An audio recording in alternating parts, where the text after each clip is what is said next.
April 3ஆம் தேதி முதல் மீண்டும் பரவலாக கனமழை பொறுத்தவரை அதிகரிக்க வாய்ப்புகள் இருக்கு. அதை குறித்து தான் நம்ம தொடர்ந்து பார்க்க போகிறோம். ஏன்னா மழையினுடைய தீவிரமானது பெரும்பாலான மாவட்டங்களில் குறைந்த நிலையில் மீண்டுமாக பரவலாக கனமழை ஏப்ரல் 3ஆம் தேதி முதல் பதிவாக போகிறது. எந்தெந்த மாவட்டத்தில் இந்த மழையினுடைய தீவிரம் மிக அதிகமாக இருக்கும், எங்கெங்கெல்லாம் கனமழை உண்டு, எங்கெங்கெல்லாம் மிதமான மழை மட்டும் எதிர்பார்க்கலாம் அப்படிங்கிற மிக தெளிவான தகவலோடு வந்திருக்கிறோம். நீங்க கடைசி வரைக்கும் மறக்காம வானிலை அறிக்கையை கேட்டு பயன்பெற்றுக் கொள்ளுங்க. உங்களுக்காகவே துல்லியமான வானிலை அறிக்கை பொறுத்த வரைக்கும் அறிவிக்கப்பட்டு வருகிறது. ஏன்னா அடுத்த தேதிகள் எப்பொழுது நமக்கு மழை இருக்கும்னு சொல்லி பலரும் கேட்டிருந்தீங்க.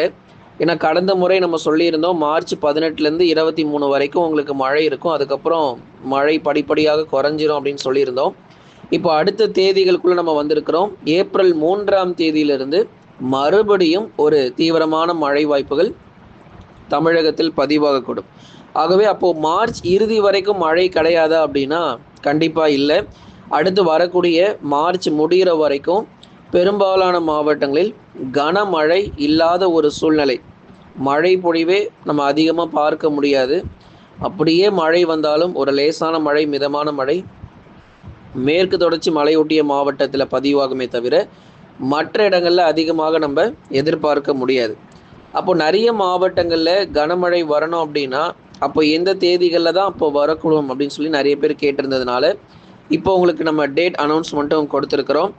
பெரும்பாலான மாவட்டங்களில் பகல் நேர வெப்பநிலை தீவிரமடைந்து காணப்படும். ஏன்னா இந்த மார்ச் இறுதி வரைக்கும் உங்களுக்கு மழை இல்லாததுனால, மார்ச் இறுதின்னு சொல்கிறத விட ஏப்ரல் 2ஆம் தேதி வரைக்கும், அடுத்த மாதம் வரக்கூடிய 2ஆம் தேதி வரைக்குமே பெருசாக நமக்கு மழை வாய்ப்புகள் எதிர்பார்க்கவே முடியாது. அதுக்கடுத்து இப்போ நம்ம சொன்ன தேதிகள் 3ஆம் தேதியிலேருந்து தான் கொஞ்சம் கொஞ்சமாக கனமழையினுடைய தீவிரமானது அதிகரிக்கப்படும். அப்போது நமக்கு இந்த மார்ச் இறுதி மற்றும் ஏப்ரல் 2 வரைக்கும் பெரும்பாலான மாவட்டங்களில் பகல் நேர வெப்பநிலை பொறுத்த வரைக்கும் தீவிரமாகவே இருக்கும்.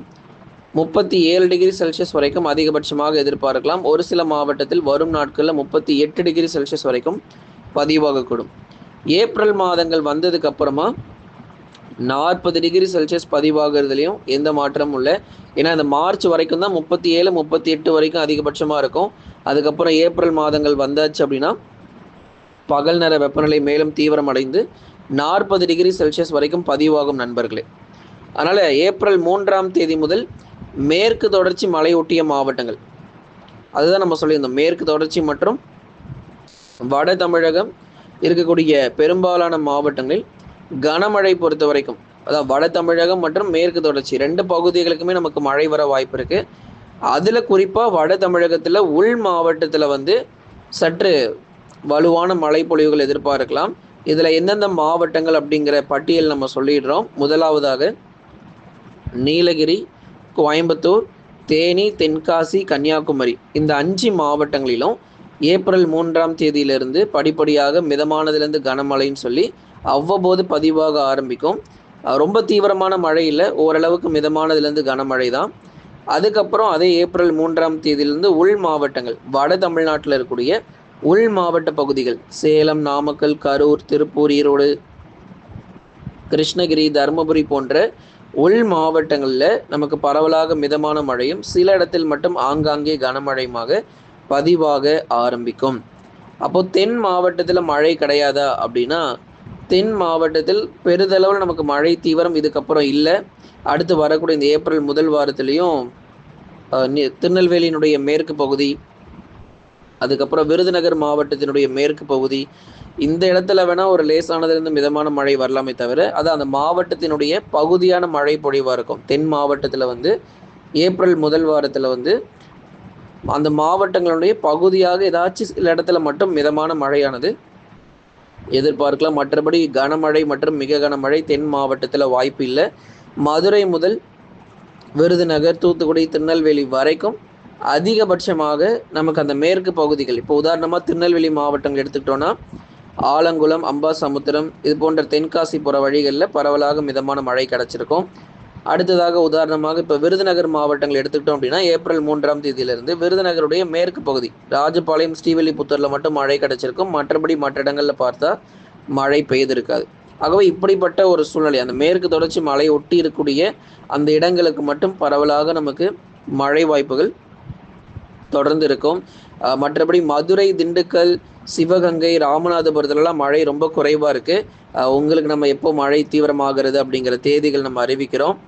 அடுத்தபடியாக வட தமிழக கடலோர மாவட்டங்கள். ஏன்னா இங்க வந்து மழை வாய்ப்பு ரொம்பவே இல்லாத ஒரு சூழ்நிலை. உள் மாவட்டத்துல கூட சில இடத்துல மழை வருகிறது. தென் மாவட்டத்துல கூட பகுதியாவது நமக்கு வந்து மழை பொழிவு அப்படிங்கிறத நம்ம பார்க்கிறோம். மேற்கு தொடர்ச்சியில மட்டும்தான் எல்லா இடங்களுக்கும் மழை வந்து பதிவாகும்.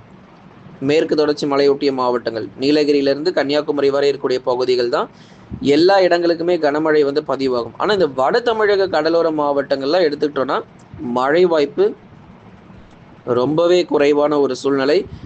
நிச்சயமாக உங்களுக்கு நம்ம தேதிகள் அறிவிக்கிறோம். கனமழை வந்து பதிவாகும் போது அடுத்து வரக்கூடிய இந்த மார்ச் இறுதி வரைக்கும் பெரிதளவில் வட தமிழக கடலோர மாவட்டத்தில் மழை எதிர்பார்க்க முடியாது. அதிகபட்சமாக வெயில் மட்டுமே நமக்கு வந்து காணப்படும். சென்னை, திருவள்ளூர், காஞ்சிபுரம், செங்கல்பட்டு, விழுப்புரம், கடலூர், புதுச்சேரி மற்றும் காரைக்கால், கள்ளக்குறிச்சியில் அநேக இடங்களில் வானம் ஓரளவு மேகமூட்டமாக இருக்கும். பெரிதளவு நமக்கு மழை வாய்ப்புகள் இல்லை. வட தமிழக கடலோர மாவட்டங்களில் பெரிதளவு மழை கிடையாது.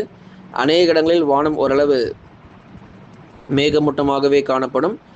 அடுத்தபடியாக நம்ம பார்க்கக்கூடியது டெல்டா மாவட்டங்கள். வட தமிழக கடலோர மாவட்டங்கள் பார்த்தோம், மழை வாய்ப்பு இல்லாத ஒரு சூழ்நிலை.